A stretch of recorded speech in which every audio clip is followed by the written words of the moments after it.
pagagamitan. Skip the scroll and stream at every 36 news stream. Kasama si Justin Di sa neto makibalita, makialam, matuto at magdesisyon. Tama magdesisyon ang tama Skip the scroll and stream at every 36 news stream. Kasama si Justin Di sa neto makibalita, makialam, matuto at magdesisyon na tama.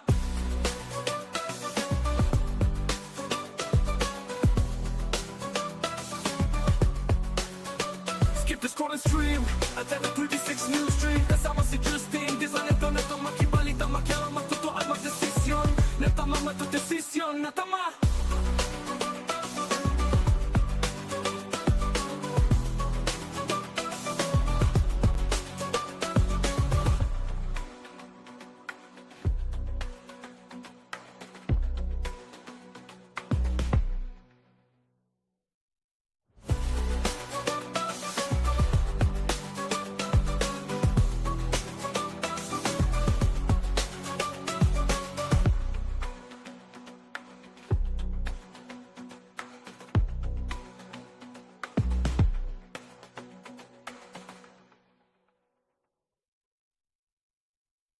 Balitang makatotoanan, balitang mapagkakatiwalaan, balitang may pagagamitan. Skip the scroll and stream at every 36 news stream. Kasama si Justin Di sa neto makibalita, makialam, matuto at magdesisyon. Tama magdesisyon ang tama Skip the scroll and stream at every 36 news stream. Kasama si Justin Di sa neto makibalita, makialam, matuto at magdesisyon na tama. Isang maulang umaga ho mga kabalan, araw ho ng Lunes ngayon. Boses muna si Kuyang Justin dahil mamaya pa yung opisyal na start ng ating programa. Pero maghahatid pa rin ako sa inyo ng balita at impormasyong makatotohanan, may paggagamitan at syempre mapagkakatiwalaan. Wala hong pasok sa maraming lugar. Nai-anunsyo na natin yan kaninang bago mag alas 7. Yung mga nagre-reklamong mga magulang, naiintindihan natin dahil almost 5:50 na ho no? Mag-aalas 6 na nang ilabas ng DILG itong klase suspension. Sa mga nakakanood ho at nakikinig dito, share nyo naman yung experience ninyo. Kayo ba'y nakarating na sa inyong klase? O di kaya naman nakapaghatid na ng mga anak? O di kaya naman ay nakabiyahe na papuntang opisina para ho sa mga government workers, At i-share ho ninyo yung inyong experience upang sa gayon malaman din ng ating mga policy makers yung pwedeng adjustment na dapat gawin. Nabasa ko yung post ng DILG, ang dami nag-comment, bakit ngayon lang? Magdamagang ulan pero kung kailan nakapasok na o nakabiyahe na yung mga estudyante, tsaka lang nagkaroon ng announcement. So yan ho mga kabalen ay isa doon sa mga maagang sumalubong sa ating mga kababayan. Yan pong anunsyo ng DILG o ng Department of the Interior and Local Government. Kaugnay nga ho nitong klase suspension. Eto, puntahan natin yung page ng DILG para makita natin anong oras ba talaga na-i-post, At basahin natin yung mga komento ng mga netizen para naman malaman natin. Ito, 2 hours dito ho sa Facebook. Ayan, nakikita niyo sa ating streaming. Ayan, pinapakita ko. 2 hours yung oras dito. Check natin dito. Edit history. Today at 5:35 a.m. So, yung unang post, Tapos, 6:30. Yan, 5:35, 5:40, 5:42, 5:52, 5:53, 5:57, 6:12, 6:28, 6:31, 6:35. Isang oras ho nilang ina-update, Balitang mapagkakatiwalaan, balitang may pagagamitan. Oo, isang oras yung updating doon sa announcement. Kaya may mga naghintay talaga. At doon sa oras na, balikan natin, doon sa oras na 5:55, gusto lang nating malaman. 5:35, yan. Anong oras ka ba gumabangon papunta sa eskwela? Anong oras ka ba umaalis ng bahay papunta sa trabaho? Di kaya? Lalong-lalo na ho dyan sa Metro Manila, kung kasali o di ba? Alam naman ho natin yung sitwasyon ng trapiko dyan sa Maynila. Alas 4 pa lamang ng umaga, bumabiyahe na yung ilang mga manggagawa para makapagtrabaho, di ba? Merong nag-comment dun sa page ng CLTV 36, dun sa post natin na walang pasok. Ang nakalagay, alas 6 may pasok na yung morning shift, sabi nung isang nagkomento eh. 'Di ba? Dahil nga sa shifting classes. So tapos yung announcement will come at 5:35. So ito ho yung mga opening ng Burman sa atin mga kabalin, ano. So kumusta ho kayo? At naway hindi kayo nabaha, ano? Mamaya hong alas 9 ng umaga, magkakaroon ho ng hearing. Mga kabalin, magkakaroon ng Blue Ribbon Committee hearing dyan ho sa Senado para talakayin itong mga maanumalyang flood control project na pinagkakitaan ng iilan at nagsilbi naman hong pahirap sa marami sa ating mga kababayan. Shout out sa mga Nepo babies, trending ngayon sa social media, yung mga anak ng mga kontraktor at mga politiko na nasa dawit yung pangalan dito sa iskandalong ito. Dapat talagang pag-usapan yan. Ano? So ika nga ni Mayor Vico Soto, huwag inormalize ang korupsyon. Di ba? So mga kabalan, yan ho mamayang papakita ako sa inyo. Mamaya ho yung alas 9. So 24 minutes, ayan, naaabangan natin. Akin pong i-stream dito yan upang tayo'y manatiling updated. Kaugnay nga nitong mga iba't ibang kaganapan. For the meantime, silipin muna ho natin sitwasyon ng trapiko sa ilang bahagi po ng syudad ng San Fernando, Pampanga. Hatid po sa atin ng City Public Order and Safety Coordinating Office ng San Fernando. Balitang may paggagamitan. Skip the scroll and stream at every 36 news stream. Kasama si Justin Disa neto makibalita, makialam, matuto at magdesisyon. Tama, magdesisyon ang tama Skip the scroll and stream at every 36 news stream. Kasama si Justin Disa neto makibalita, makialam, matuto at magdesisyon na tama.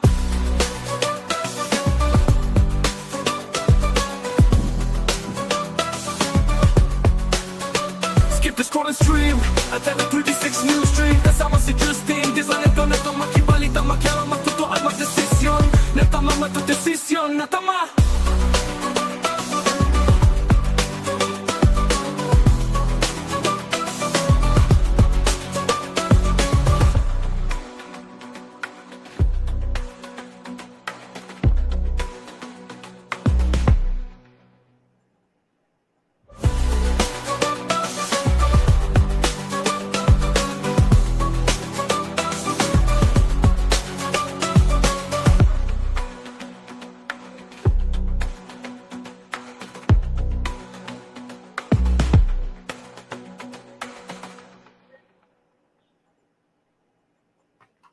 Balitang makatotoanan, balitang mapagkakatiwalaan, balitang may paggagamitan. Skip the scroll and stream at every 36 news stream. Kasama si Justin Disa neto makibalita, makialam, matuto at magdesisyon. Tama, magdesisyon ang tama Skip the scroll and stream at every 36 news stream. Kasama si Justin Disa neto makibalita, makialam, matuto at magdesisyon na tama.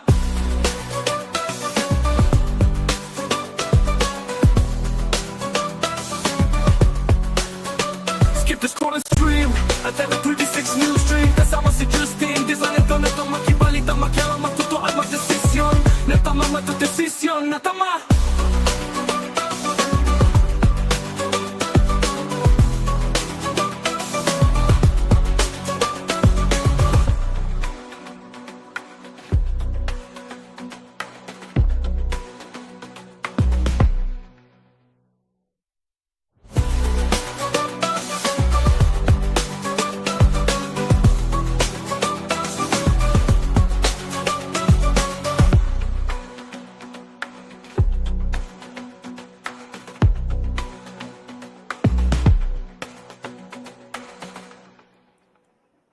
Ito ho mga kabalin ang ating question of the day.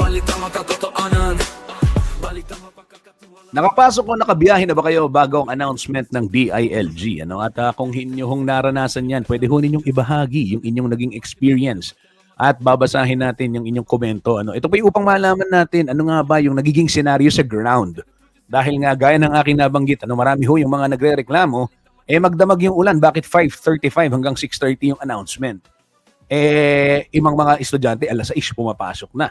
Minsan, 5:00 nakakaalis na ng bahay. Di ba? So, yan ho yung gusto nating malaman at ipaabot din dun sa mga policy makers. Ano?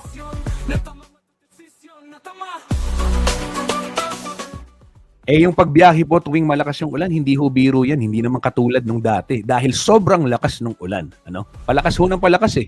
Record-breaking nga eh. No? At speaking of ulan, sige, alamin muna ho natin yung latest forecast ng DOST Pag-asa. Narito po ang latest weather report mula po sa Pag-asa DOST. At sa Pag-asa Weather Forecasting Center, ito ng ating update sa magiging tayo ng panahon sa susunod na 24 oras. Para sa buwan ng Setyembre, ito yung ating mga inaasahang track ng mga posibleng bagyong mamuo or pumasok ng ating PAR. So for September, 2 hanggang 4 na bagyo or tropical cyclones ang ating inaasahan. So makikita natin dito sa image na ito yung mga usual tracks sa tinatahak ng bagyo for this month base sa ating climatology. Itong unang track ay isang recurving track. So posibleng mamuo yung bagyo na ito sa northeast or dito sa eastern boundary ng ating PAR. Patuloy itong gagalaw generally westward and then magre-recurve northward. So ang tinatawag natin or ang tawag natin para sa mga track ng bagyo na ito ay recurving. So mananatiling malayo yung mga bagyong ito sa ating bansa at patungo yung track dito sa northern boundary ng ating PAR or northeastern boundary ng ating PAR towards sa area ng Japan. So yung mga bagyong ganito yung track, inaasahan natin na maliit yung chance na magkaroon ng direktang epekto sa ating bansa at less likely rin ito na palalakasin o paiiralin yung ating southwest monsoon o yung hanging habagat. Ito naman pangalawang track natin ay isa ring recurving track. So posibleng mamuo sa silangang boundary ng ating PAR, gagalaw generally northwestward patungo naman sa northwestern boundary ng ating area o area of responsibility towards sa bahagi ng Taiwan. So recurving track rin ito, pero as compared sa unang track, yung track na ito mas mataas yung tsansa na magkaroon ito ng epekto sa ating habagat. So more likely ito na palalakasin yung ating southwest monsoon. So yung pangatlo naman nating track ay isang landfalling track, posibleng yung movement ito generally northwestward pa rin, no? Pero posible itong maglandfall over extreme northern Luzon area towards the area of Hong Kong or mainland China. At sa pang-apat naman nating track, landfalling track rin ito, possible landfall over the southern portion of Luzon patungo sa area naman ng Vietnam. So para sa buwan ng Setyembre, nasan pa rin natin yung pag-iral ng habagat. Kaya kung may bagyo tayo, kahit na mananatiling malayo ito sa ating bansa, especially kung yung track ng bagyo na ito ay kamukha itong pangalawang track, asahan natin yung posibleng paglakas na ating southwest monsoon. So maulang panahon na ating posibleng maranasan sa kanurang bahagi ng ating bansa sa case na ito. At para naman sa ating latest satellite images, huling namata nitong low pressure area na ating minomonitor kaninang madaling araw sa layong 695 kilometers silangan ng Daet sa may Camarines Norte. So nananatiling maliit yung tsansa ng nasabing low pressure area na maging isang ganap na bagyo within the next 24 hours. Dahil sa pinagsamang epekto ng sama ng panahon na ito at ng southwest monsoon o yung habagat, makakaranas tayo ngayong araw ng makulimlim na panahon at mataas sa tsansa ng pag-ulan sa malaking bahagi ng central and southern Luzon, including Metro Manila, pati na rin dito sa buong Visayas. Samantala, sa rest of Luzon, dito sa northern Luzon, pati na rin sa buong Mindanao, ay inasahan natin ang mas maaliwalas na panahon, bahagi maulap hanggang sa maulap na papawirin at may chance pa rin ng mga localized thunderstorms. At ito naman yung ating heavy rainfall outlook sa mga susunod na araw. So ito yung ating weather advisory na inisyu kaninang 5:00 ng umaga. Dahil sa epekto ng low pressure area, saan pa rin natin yung 50 to 100 millimeters na pag-ulan na posibleng maranasan dito sa silangang bahagi ng southern Luzon. So sa mga lalawigan ng Quezon at Camarines provinces, asahan natin yung mga pag-ulan na dulot ng low pressure area. Dahil naman sa habagat, itong kanlurang bahagi ng Mimaropa at Western Visayas, makakaranas rin ng significant rainfall. So dito sa area ng Palawan, Occidental Mindoro at Antique, asahan natin yung 50 to 100 millimeters na pag-ulan. Pagsapit naman bukas, mababawasan na yung mga malalakas sa pag-ulan na dulot ng low pressure area dito sa eastern section ng southern Luzon. Mababawasan na rin yung mga pag-ulan na dulot ng habagat sa areas ng Mimaropa at Western Visayas. So starting tomorrow, itong lalawigan na lamang ng Occidental Mindoro ang posibleng makaranas ng 50 to 100 millimeters na mga pag-ulan. Kaya sa mga nabanggit na lugar, today until tomorrow, patuloy po tayong maging handa sa mga banta ng localized floodings, especially sa mga urbanized areas o yung mga low-lying areas at yung mga lugar na malapit sa mga ilog o dalampasigan. Posible rin yung mga landslide o yung mga pagguho ng lupa sa mga bulubunduking lugar at yung mga highly susceptible areas. At ito yung ating magiging lagay ng ating panahon ngayong araw for Luzon. So dito sa area ng Metro Manila at malaking bahagi pa ng Luzon makakaranas sa makulimlim na panahon. So isa-isahin po natin dahil sa epekto ng low pressure area makakaranas tayo ng makulimlim na panahon at mga kalat-kalat na pag-ulan, pagkulog at pagkidlat dito sa area ng Bicol Region, sa lalawigan ng Quezon, sa mga lalawigan rin ng Bulacan at sa may Rizal. Samantala sa nalalabing bahagi ng Central Luzon, including Metro Manila, nalalabing bahagi ng Calabarzon at buong Mimaropa, makakaranas rin tayo ng makulimlim na panahon. Dulot naman yan ng southwest monsoon o yung hanging habagat. So makikita natin, no, silangang bahagi ng Luzon, makakaranas ng mga pag-ulan dulot ng low pressure area. Samantala itong western sections ng Luzon makakaranas ng mga pag-ulan na dulot ng habagat. Kaya patuloy po tayong maging handa at alerto sa mga flooding or landslides over these areas, lalong-lalo na kung continuous yung mga pag-ulan na ating mararanasan. Sa nalalabing bahagi naman ng Luzon, so for northern Luzon and the rest of central Luzon, or for most of northern Luzon, so Ilocos Region, Cordillera at Cagayan Valley ay fair weather ang ating inaasahan ngayong araw, bagyang maulap hanggang sa maulap na papawirin at may tsansa pa rin ng mga biglaan at panandaliang pag-ulan na dulot ng thunderstorms. Sa areas ng Palawan, Visayas, pati na rin sa Mindanao, magpapatuloy nga yung mga pag-ulan na dulot ng habagat dito sa buong Palawan at buong Visayas. Samantala, sa nalalabing bahagi ng mga areas na ito, so sa buong Mindanao, ay generally fair rin ang ating inaasahang panahon. So maaliwala, simula umaga to tanghali, pero maghanda pa rin tayo sa mga pag-ulan na dulot ng thunderstorm, especially sa hapon hanggang sa gabi. So mapapansin po natin, no, mababawasan yung mga pag-ulan na dulot ng habagat dito sa northern portion ng Mindanao. So umiiral pa rin yung habagat over these areas, dito sa Zamboanga Peninsula, Northern Mindanao at Caraga, pero as compared to kahapon, mababawasan na yung mga sustained na mga pag-ulan. Pero maghanda pa rin tayo sa mga banta ng flooding or landslides. At sa kalagayan naman nating karagatan, walang gale warning na nakataas at banayad hanggang sa katamtamang pag-alon ang mararanasan sa malaking bahagi ng ating bansa. Para naman sa ating 4-day weather outlook, so ito yung mga inaasahan nating panahon sa mga susunod na araw. So muli itong low pressure area na ating minomonitor, malit yung chansang maging bagyo within the next 24 hours. Yung paggalaw nito ay generally northwestward or pahilagang kanluran patungo dito sa karagatan sa silangang bahagi ng Central Luzon. So hanggang bukas, magpapatuloy yung mga pag-ulan na dulot ng habagat at ng low pressure area na ito dito sa Central Luzon, including Metro Manila, Calabarzon, Mimaropa at sa buong Visayas. Pagsapit naman ng Miyerkules, mababawasan na yung mga pag-ulan over Central and Eastern Visayas. Magsisimula na yung mga pag-ulan over Northern Luzon. So for Wednesday or sa araw ng Miyerkules, asahan natin yung maulang panahon over Ilocos Region, Cordillera, Central Luzon, including Metro Manila, sa area ng Calabarzon, Mimaropa, Western Visayas at Negros Island Region. Pagsapit naman ng Huwebes hanggang sa Biyernes, mababawasan na yung mga pag-ulan over Visayas and most of Southern Luzon, pero magpapatuloy yung mga pag-ulan na dulot ng habagat dito sa may Ilocos Region, sa may area ng Cordillera, Central Luzon, at dito sa kanlurang bahagi ng Mimaropa, dito sa area ng Palawan.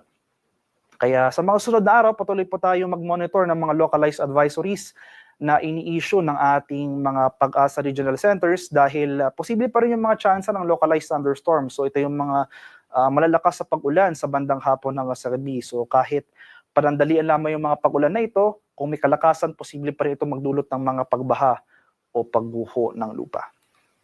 Haring araw sa Kaminilaan ay sisikat mamayang 5:44 ng umaga, lulubog naman mamaya sa ganap na 6:08 ng hapon. At para sa karagdagang impormasyon tungkol sa ulat panahon, lalong-lalo na sa ating mga localized warnings na ini-issue nga ng ating Pag-asa Regional Centers tulad ng mga thunderstorm advisories, rainfall advisories o yung mga heavy rainfall warnings, ay follow kami sa aming social media accounts at DUST_Pag-asa. Mag-subscribe na rin kayo sa aming YouTube channel sa DUST Pag-asa Weather Report. At palagi bisitahin ang aming official website sa pag-asa.dust.gov.ph at panahon.gov.ph. At yan lamang po ang latest mula dito sa Pag-asa Weather Forecasting Center. Magandang umaga sa ating lahat. Ako po si Dan Villamila Gulat.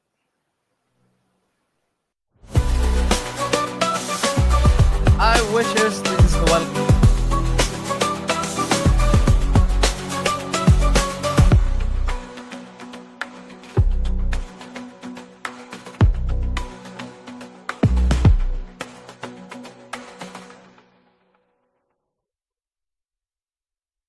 Balitang makatotohanan, balitang mapagkakatiwalaan, balitang may paggagamitan. Skip the scroll and stream at every 36 news stream. Kasama si Justin Di sa neto makibalita, makialam, matuto at magdesisyon. Tama matudesisyon ang tama Skip the scroll and stream at every 36 news stream. Kasama si Justin Di sa neto makibalita, makialam, matuto at magdesisyon na tama.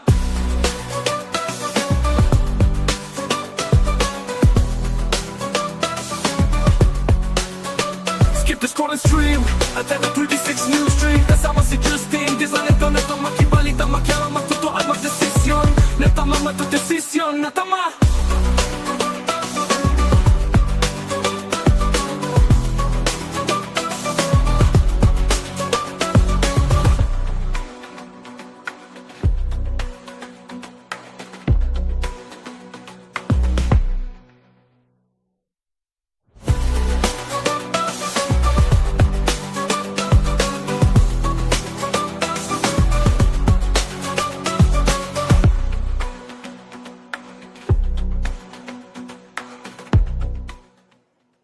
Atin hong narinig yung ulat ng DOST Pag-asa kaugnay ho nitong taya ng panahon, ano, at gaya ng nabanggit kanina, pakita ko lamang para ho sa mga katututok lamang dito sa ating streaming, ano. Inaasahan pa rin po yung makulimlim na panahon at pag-uulan dito ho sa Central Luzon ngayon pong araw, ano, gawayan ng trough at yung habagat.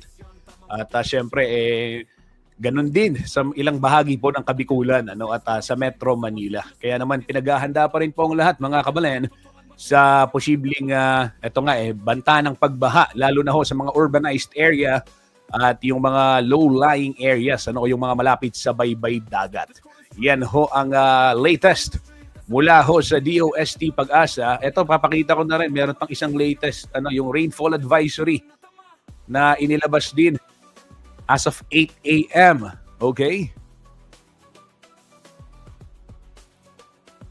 Inaasahan po ang light to moderate rain sa Zambales, Bataan, Cavite at Batangas. Base po ito sa ATM advisory ng Pag-asa at bunsod ito ng habagat at low pressure area. Apektado ho sa naturang weather conditions ang Pampanga, partikular na ho yung mga bayan ng Arayat, Candaba, Santa Ana, San Luis, San Simon, Santo Tomas, Minalin, Magalang, Apalit, lalawigan ng Rizal, Bulacan, Metro Manila, partikular ang mga syudad ng Marikina, Caloocan at Quezon, Valenzuela, Pasig, Mandaluyong, San Juan, Malabon, Manila, Navotas at Pateros. Ito hong lalawigan ng Quezon, General Nakar, Infanta, Real, Bordeos, Panulucan, Polillo, Pananungan at Humalig o Jumalig at Nueva Ecija, yung bayan ho ng Gabaldon, General Tinio, Laur, Palayan, Peñaranda, Gapan, Cabiao, San Isidro, Santa Rosa, Cabanatuan, San Leonardo, Jaén, San Antonio, yung mga bayan naman ng Paete, Pakil, Pangil at Siniloan, Fami, Santa Maria, Mabitac, Calayan at Lumban dyan sa Laguna, gayon din ho sa Concepcion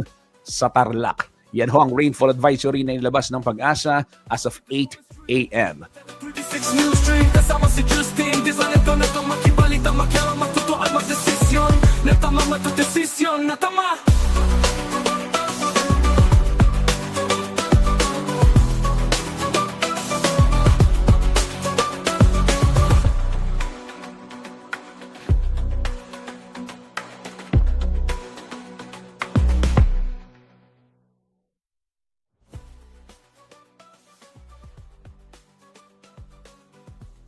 Ito naman ho mga kabalen, sa mga babiyahe patungong Metro Manila, sitwasyon muna ng trapiko sa North Luzon Expressway. Balintawak Toll Plaza, maluwag ho ang sitwasyon dyan. Ganyan din sa Valenzuela at May Kawayan. Valenzuela at Karuhatan Toll Plaza. No? Dito ho sa may Kawayan, magkabilang linya light traffic din. Ganyan din ho sa may Bocaue, Bulacan at San Fernando portion ng North Luzon Expressway. Basa ho ang daan. Kaya naman paalala sa mga motorista, ingat ho tayo ha. Iwasan ho nating sumobra dun sa itinakdang speed limit. Lalo na ho pag ganitong maulan at madulas ang kalsada. Aba, check your brakes ha. Tingnan ho natin upang maiwasan yung mga disgrasya. Yan mga kabalan. Mula naman sa may NLEX ito, mabilis lamang, syudad ho ng San Fernando. Pakita na rin natin at banggitin. Dito ho sa may Del Rosario, intersection light traffic. Ganyan din ang senaryo dyan sa may Regional Government Center. Tapat ng Diosdado Macapagal, sakop, may impis. Light traffic ho dyan. At makikita ho yung bahagyang pagbigat ng daloy ng trapiko dyan ho sa may Dolores, partikular na sa may JBL, General Memorial Hospital area. Yan pong makabakle. St. Jude light traffic. Ganyan din ho sa may Santo Niño, going to Palawan, San Juan light traffic. At yung ibang bahagi po ng Jose Bad Santos Avenue na sakop ho ng syudad ng San Fernando, Pampanga. Light traffic din ho sa mga oras na ito. Ingat ho sa mga babiyahe. Balitang may pagagamitan. Skip the scroll and stream. At every 36 news stream. Kasama si Justin. Di sa neto makibalita, makialam, matuto at magdesisyon. Tama, magdesisyon ang tama Skip the scroll and stream. At every 36 news stream. Kasama si Justin. Di sa neto makibalita, makialam, matuto at magdesisyon na tama.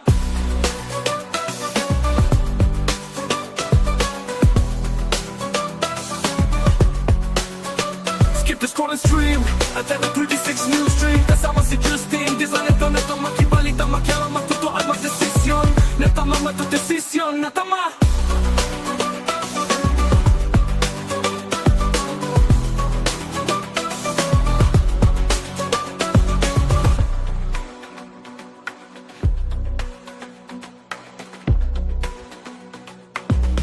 Ito ho mga kabalan, hinihintay pa natin yung pagsisimula ng hearing ng Blue Ribbon Committee. 3 minuto na lamang bago ako magpaalam dito sa aking streaming.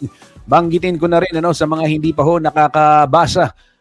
Kagabi, opisyal na hong o kahapon tinalaga nga si Transportation Secretary o dating Transportation Secretary at dating President and CEO ng Bases Conversion and Development Authority o BCDA, Vince Dizon, bilang secretary o kalihim po ng Department of Public Works and Highways. Ito po'y kasunod naman ng resignation ni dating Secretary Manuel Bonuan sa gitna ho nitong mga kontrobersiya kaugnay ho ng mga bilyong-bilyong halaga ng mga maanumaliyang flood control project. Tinanggap ho ni PBBM ang resignation ni Bonuan at siya naman hong inilipat si Dizon mula ho sa Department of Transportation patungo nga dito sa DPWH. Inaasahan pong pangungunahan ni Dizon ng ating kabalen, Kapampangan ho si Vince Dizon, Secretary Vince Dizon mula sa Porac, Pampanga. Eke po kamag-anak, Bang Malino. Masanting kami lalaki, yes, pero eke po kamag-anak. Okay? Hindi ko po kamag-anak, para lang malinaw. Si Secretary Vince Dizon ay inaasahan pong pangungunahan niya itong anti-corruption drive ng gobyerno kaugnay nga nitong maanumaliyang flood control projects. Yan ho, kabalan. Ang latest kaugnay nitong reshuffling naman dyan sa Administrasyong Marcos Jr. Abay, kung matatandaan ninyo, last week lamang malaking balita ang pagpakapalit sa hepe ng PNP. At ito naman ay DOTR at PWH ang apektado dito sa reshuffling. Desisyon tama, magdesisyon ang tama Skip the scroll and stream. At every 36 news stream. Kasama si Justin. Di sa neto makibalik. Kabalan, tatapusin ko itong stream at muli kong bubuksan para naman bigyang daan itong hearing ng Blue Ribbon Committee kaugnay ng mga maanumaliyang flood control projects. Diyan ho mga kabalan, dito sa ating bansa, partikular na tinututukan yung lalawigan ng Bulacan, yung lalawigan ng Pampanga sa ulat ho ng Rappler. Opo mga kabalan, lumalabas na yung mga anak ni dating Senior Deputy Speaker, dating Congressman ng 3rd District Dong Gonzales ay nakakuha rin ng mga proyekto dito ho sa ating lalawigan nung nanunungkulan bilang kinatawan ang kanilang ama. So sinisikap po nating makuha ang panig, partikular ni Vice Mayor Brenz Gonzales ng Ciudad San Fernando, ganyan din ho si Congresswoman Mika Gonzales ng 3rd District ng Pampanga. Kaugnay ho nitong ulat na ito. Balitang makatotohanan, balitang mapagkakatiwalaan, balitang may Magpapaalam muna pansamantala si Kuyang Justin sa ating pagbabalik. Ihahatid natin sa inyo itong live hearing ng Senate Blue Ribbon Committee. Kaugnay ho nitong mga maanumalyang flood control projects. Merong iba kasi sinasabi ghost project. Yan. At pag dinig ho yan sa Senado, pinamagatang Philippines Underwater. Tutok lamang mga kabalan. skip the scroll Mahalagang malaman natin to. Kasama si Justin, di sa neto makibalitang makialam, magtutuan, magdesisyon. Natama matudesisyon, natama.